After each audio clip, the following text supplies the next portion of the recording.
welcome to another exciting episode of the Andre The Beast Crayton Show. Today, I am excited once again because we're going to go into the world of screenplays, how to orchestrate one, how do we turn one into a movie, what's the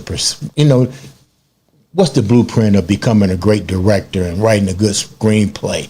And today, all the way from California, I had to have this beautiful young lady on the show because after looking at some of her movies, screenplays, the whole night, her works, I was just totally blown away, mainly with the message. The thing about a movie and a screenplay, it has to have a message in it. And you have to figure out what that message is, and how how you relate to that determines whether or not, to me, it's going to be that screenplay is going to be turned into a motion picture. It's not my field. It's not my expertise, but I do have someone that this is expertise. I'd like to welcome to the show all the way from California, Miss Kymberly Harris. Welcome to the show, Kymberly. Thank you so much. It's great to be here.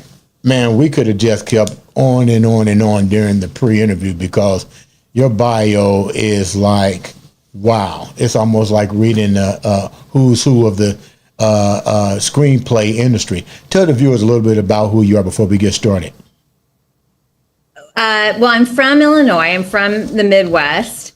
And then I was in New York, and now I've been in LA for 10 years. And I was acting and writing plays my whole life, and then I switched to filmmaking. Mm-hmm. And so I've been directing film and theater now for 6 years, mm-hmm. and I've made about a film a year. I'm pretty obsessed with it. Wow. You say you from the Midwest. Yeah. Not that far from where we're at, Indianapolis, Indiana. Not at all. I'm from Illinois. Yeah, right. Pretty much neighbors. What was it like growing up in your household? Was your household surrounded by movies, theater, actors? What was it like in your household in Illinois? Yeah, I mean, I was from Bloomington Normal, which is not Bloomington, Indiana, but Bloomington, Illinois. Okay. And it's south of Chicago. But my parents were both academics. They were English professors. And my dad, I think he owned this is, DVD day. He owned every DVD, and he was obsessed with movies. So ever since I was really little, I was watching movies that were probably inappropriate to be watching, but I loved them. I won't ask what kind they were. Just not that inappropriate, but I don't know, I guess he knew that I was always dancing and singing and watching actors, and I had a big imagination. So I guess he knew that I was really into it. So I saw a lot of films, and I was fortunate that my parents, gave me that. I'd get grounded if I didn't read a certain amount of books. I mean, they were very strict about that. And mm-hmm. I hated it then, but when you're an adult and you look back, you go, oh, that was probably a good thing. What were some of the movies that, now that you look back on, that you kind of looked at yourself now and go, wow, those particular movies or that particular category in motion picture really took me to where I'm at right now? Well, it's funny because some of them are kind of obscure, Nicholas Roeg and some French films. But what really did influence me a lot was watching the Scorsese, because my dad, we watched all the Scorseses from, his early little independent films mm-hmm. Up until the bigger films, and then also Spike Lee. My mom was teaching a film course, and she was teaching She's Gotta Have It and a few of Spike Lee films, and I just became obsessed with his creativity and the way that he told stories. So honestly, those two were the ones that really made an imprint on me when I was really young. Mm-hmm. And and then I ended up at the Actors Studio MFA program, and so De Niro and Pacino, who had worked with Scorsese, and then my acting coach at the time, Susan Basson, was working with Spike. So it was really weird how these early movie experiences kind of came back into my life when I was in school in New York. Now, you've been acting ever since you were 6 years old. How does somebody start acting at 6 years old up into where you at now? Take me down that journey, because that's unheard of. Like, how can you even remember your lines at 6 years old? It's a great question. I think I was sort of born that way, and I know that some people are, because my son was like that too. He was just, some people just really, they like musicians, like some people are taught and some people just have an ear. But I was just lucky that I wasn't out here in Hollywood at that time, because who knows if we'd even been talking right now. I mean, I was in Illinois, so I was just doing musicals. It was pretty safe. And then every high school play, every grade school play, every high school play, every college play, and then started working professionally off Broadway in New York. How hard is it you're talking about the Midwest, and you're talking about trying to elevate your status in the movie industry, whether it be acting, directing, whatever.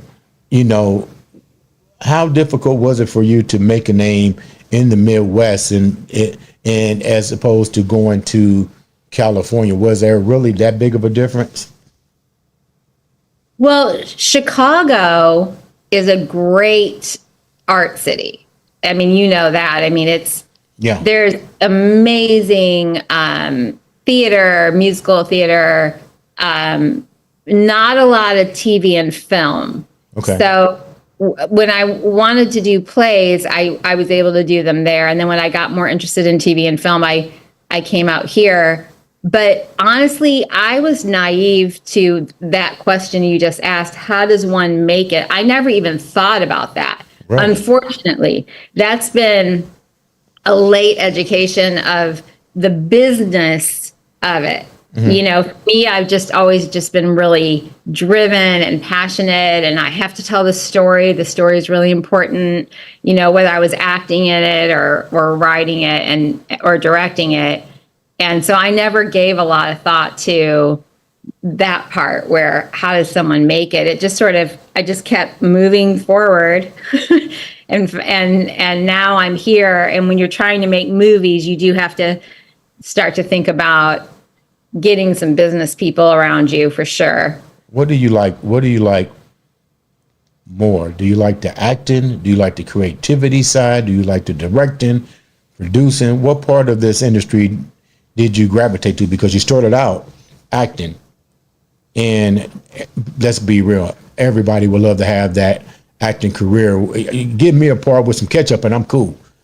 So I can absolutely give you a part. You have a beautiful voice. Yes, I could do. Don't even get me started. So when did you decide that you got to pick one?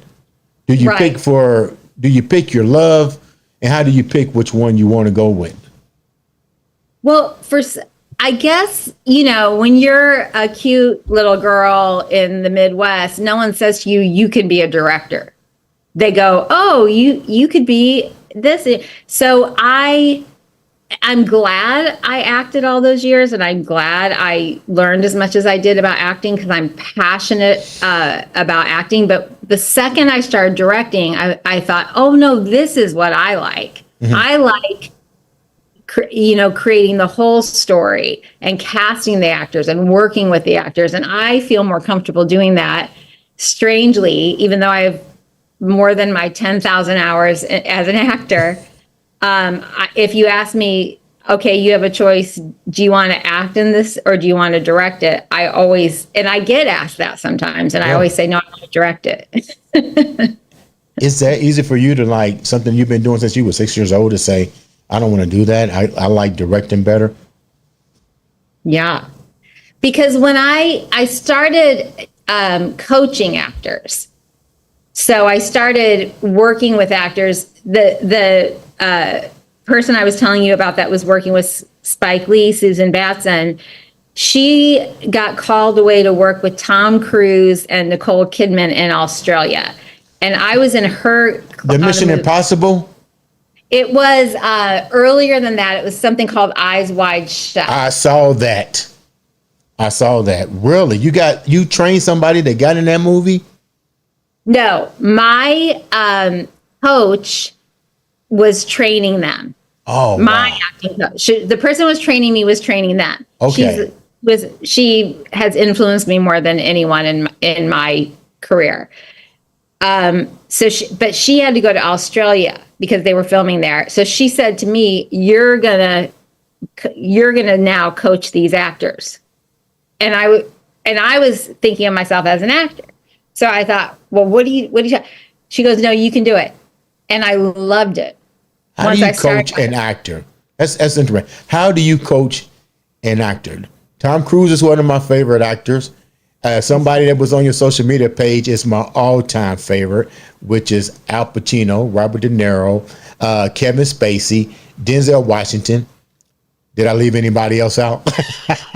Denzel's extraordinary. How do you coach an actor? I've coached out here in LA. I've coached on hundreds of TV shows and films that I'm really good. That's something that I love doing. And I think it's because I know acting. I think it would be hard for me if I didn't understand exactly what they were trying to do. Give me an example, Kim, of a movie and an actor that we know, because I know that particular movie, but a lot of people may not know that. But give me a brand name of somebody that you work with and what movie it was and what you did to them as coaching them as an actor or actresses. So sometimes I'm not allowed to say, because they don't. It's pride. Like, I'm not allowed to say.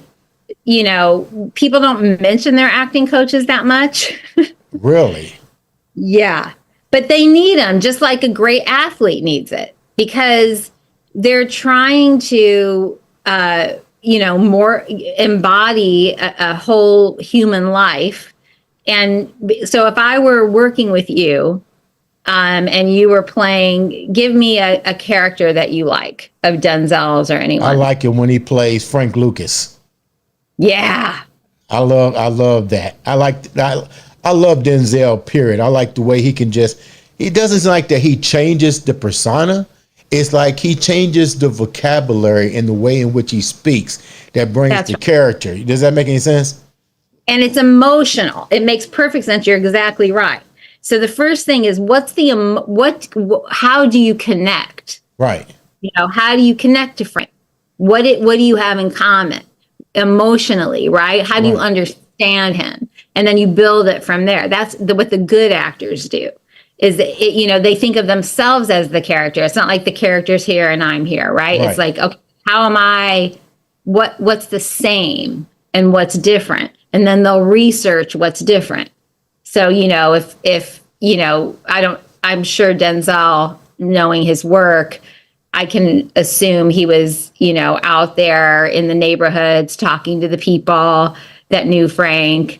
Really understanding what his life is and how he behaved and how people felt about him so it's really just an immersion, helping them immerse themselves so that by the time they get on set, they feel comfortable and they feel like they're talking in Frank's voice. How long does it take an untrained?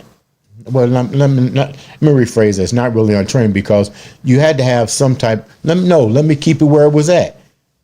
Is it difficult? How difficult is it to work with somebody that isn't at that level as a Denzel Washington or Al Pacino or Robert De Niro? It's hard.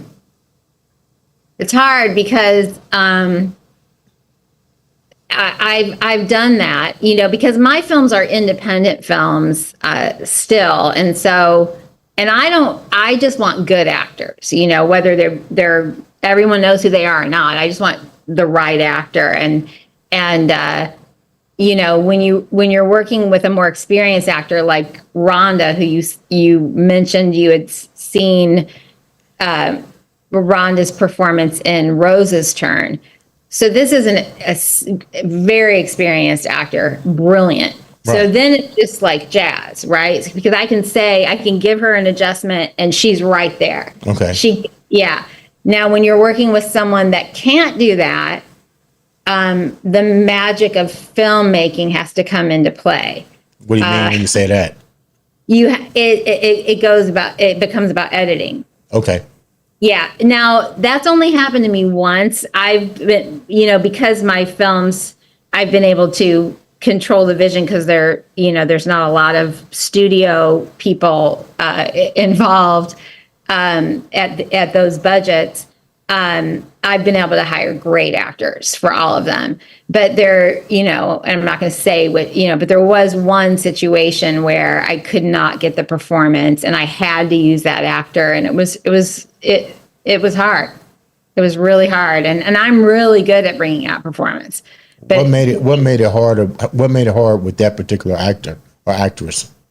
I think that particular actor was having a really hard time personally. So a lot of what we had prepared wasn't being delivered, and we only had a short period of time. Mm-hmm. So what I learned though, Andre, was I will never do that again. I will never just say, well, we just got to hope for the best and let's get it and move so I can stay in my schedule. I would definitely focus on performance, because performance is the most important thing to me. Like, I love actors. I love acting. I love working with actors. So I will never make that mistake again where I think about the producers more than I think about performance. Who are some of your favorite actors and actresses? You said you love them. You gotta have some of those people in your head as you even dealing with talent itself. Well, you named some of my. I mean, I had the great fortune of becoming friendly with Al Pacino out here, which was it was like a dream come true. Because tell me about it. He was my favorite actor my whole life, and then I started working with a playwright who wrote the film that I'm doing in Italy, and he had directed Alan in a bunch of plays in New York. So I got to, talk with Al, and Al came to see some of my work and was just the sweetest, most generous, lovely person. And, he's the real deal. So he's I think he's one of my very favorite actors. I think, when you ask someone like me, so many people, I think Viola Davis is brilliant. Mm-hmm. I think Jessica Lange is insane. I think Ryan Gosling is extraordinarily talented. Denzel, anytime he comes on the screen, I'm there. I'm trying to think of some, but there's so many that I'm watching all the time. Samantha Morton, I think some people don't know who she is, but I think she's absolutely brilliant. I think Joaquin Phoenix is a genius. Oh my God. Him playing the role. I've seen a lot of his movies, from Gladiator to We Run the Nights. I think that's what it was. I gained a lot of respect for him when he transitioned to play the Joker. Oof. I was like, oh my God, you're talking about characters. If you read the comic books and stuff, you go, this dude did his due diligence. I mean, no disrespect to the previous person that played that role, but I thought he was spot on spot. I mean, that movie was this great character study. And what they did is they blended, a superhero with this really deep character study that made us look at ourselves and look at the way we treat people. It was brilliant. Right. Yeah, I loved it. Loved it. And I never say that about, I'm not a big superhero movie person. Right. What did you take away when you met the great Al Pacino? What did you take away from that, man? And what did he give you after looking at your work? Well, Mr. Pacino spent a lot of time with me talking about a particular project. He came to see a play I directed out here at the Marilyn Monroe Theater in West Hollywood. And listen, he doesn't have to do that. He comes to see it, and he takes all of us out afterwards, and he starts telling the young actors about when he was a young actor and when he was auditioning, and how he would just do anything just to act. He'd sleep in church basements, he'd sleep in the theater. And when he showed up for auditions, he felt like, I'm great, I get to play the role today. Like he's very sweet and generous, and just is a pure artist. He just lives to act. I mean, he's very golden in that way to me. I mean, I just revere and it's so lovely when you meet your heroes and then they end up being really kind and generous, and it was incredible. What's the difference between, didn't mean to cut you off, but I'm trying to get as much of this in before we have to wrap up. You mentioned some things that clearly I didn't know about. What's the difference between how does films actually begin to evolve? Because we mentioned screenplay. Give the viewers a little bit on how that actually takes place. So I'm a director writer, so I usually have a story I want to tell, and then I will write a film script, which is called a screenplay. So there's theater scripts, which are plays, and then there's film scripts which are screenplays, and they're written in a certain way. They're written in a certain format. So when people read them, they can envision the film. It's a strange format, but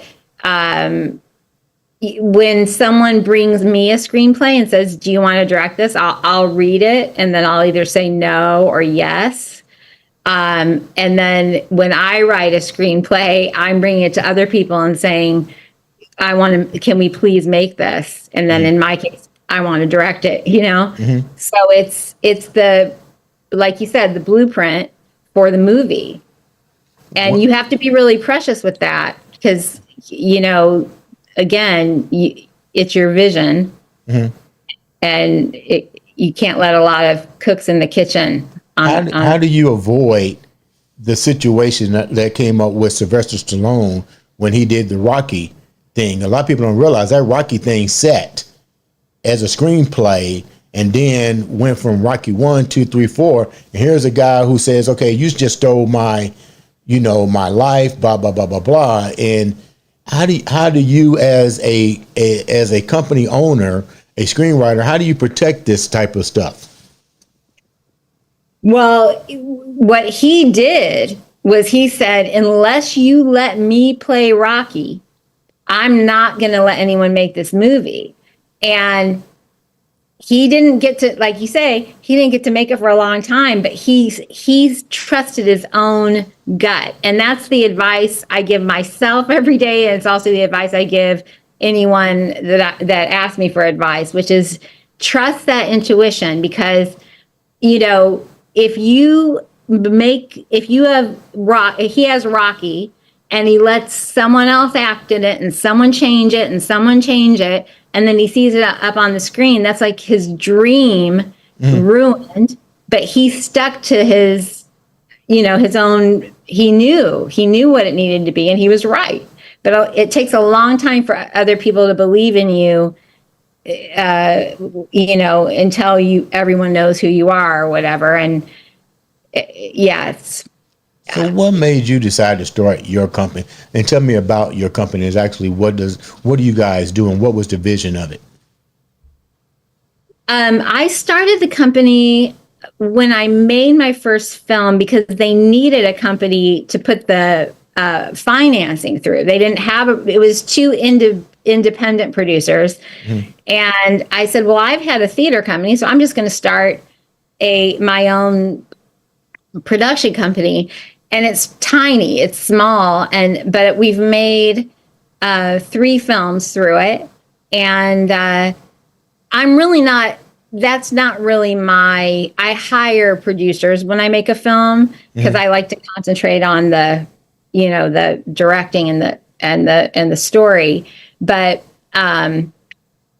it worked out great because it's called Firsthand Films because it's like firsthand. Like no one's gonna tell me I'm gonna do my Sylvester Stallone and Rocky with this one. Like no one's gonna tell me I can't. No one's gonna get in the way. It's firsthand. Some of the you've done some extraordinary screenplays already, and I want to go over these. This is crazy. I like the titles too. The Boy in the Pink Flip Flops. That's a movie, correct?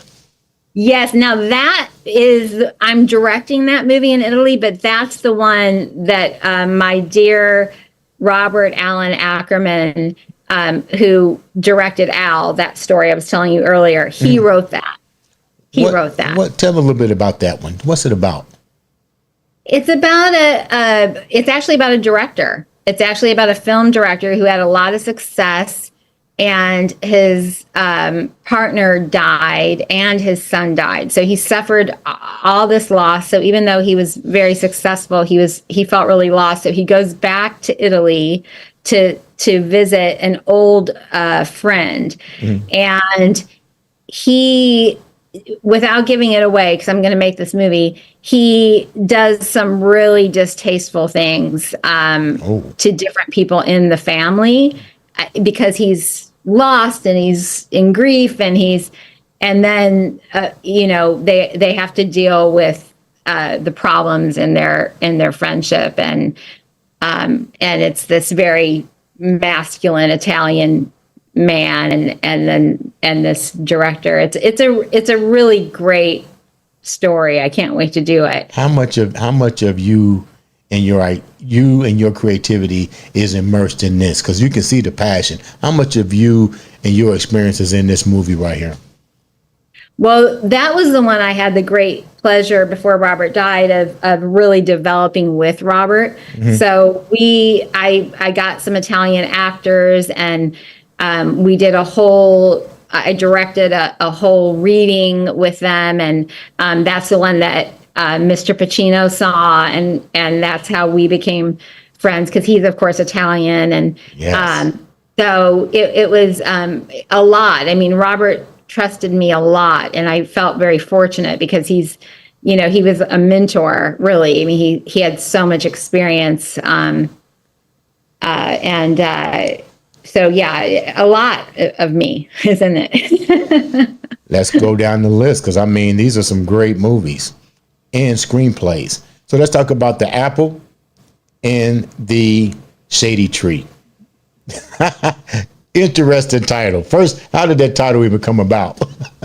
Well, it's funny because you're looking at the projects that I'm attached to, but this was something I wrote the screenplay, but it was based on someone else's book. So, okay. Yes. Yeah, no, that's okay. It was a very interesting experience. I had never written anything that I wasn't going to direct. Right. And I got a job adapting this memoir of this woman, Lisa Novick Goldberg, wrote this really great, heart-wrenching memoir, The Apple and the Shady Tree, about growing up, thinking her family was this nice Jewish family in New York, and then finding out that her father was, I mean, it's in the book. I feel like I'm telling a secret, but it's in the book. Her father was in the mob. What? And yeah, so she had to deal with, what is this? What is real? What is a lie? And the book is really about that. So I got to adapt that into a screenplay, and I would really hope to see that on screen someday soon, because it's a great story. What about The Man Inside Me? The Man Inside Me is someone else's movie. My movie, my movie is The Man Inside. The Man Inside, yeah, okay. Yeah. That's what happens when you. That's what happens when you get to be my age, and you got to use these, and sometimes they have double vision. Tell me about this one. What's this about? So it actually has a different title now, but it's a screenplay I wrote that happily, when you're writing something, you don't know if anyone's going to get it, and so I sent it out, and it won a lot of screenplay awards. It's about a young man from a very working class family with a lot of challenges and struggles, who happened to be a brilliant sculptor. So he can sculpt anything, and he gets a scholarship to college.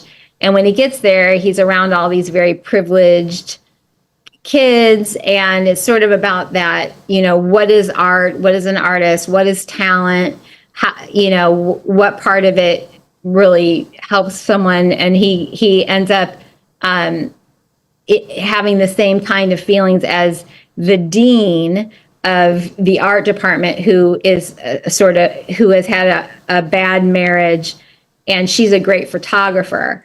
So the dean and the student end up having an affair, and I won't tell you anymore. No, don't tell me no more about that. Yeah, that's that movie happening. I don't care what I can't wait to make that movie. How hard is it, before we wrap up? And thank you so much for taking the time. I know you had a busy day yesterday, and I'm not going to keep you too long. I don't want to keep you sleep deprived. Explain to me the struggles for an independent artist, and what actually is an independent artist, and how hard is it for you as an independent artist?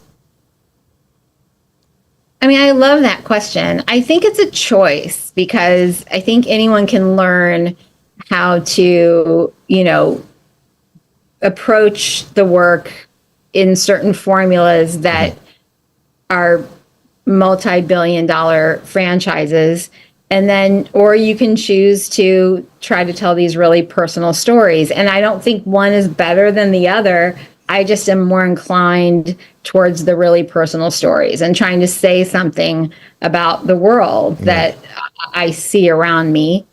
And so I know it's harder because for a lot of reasons, but I don't agree with all the reasons, because I know, even talking to you, which Denzel do you like?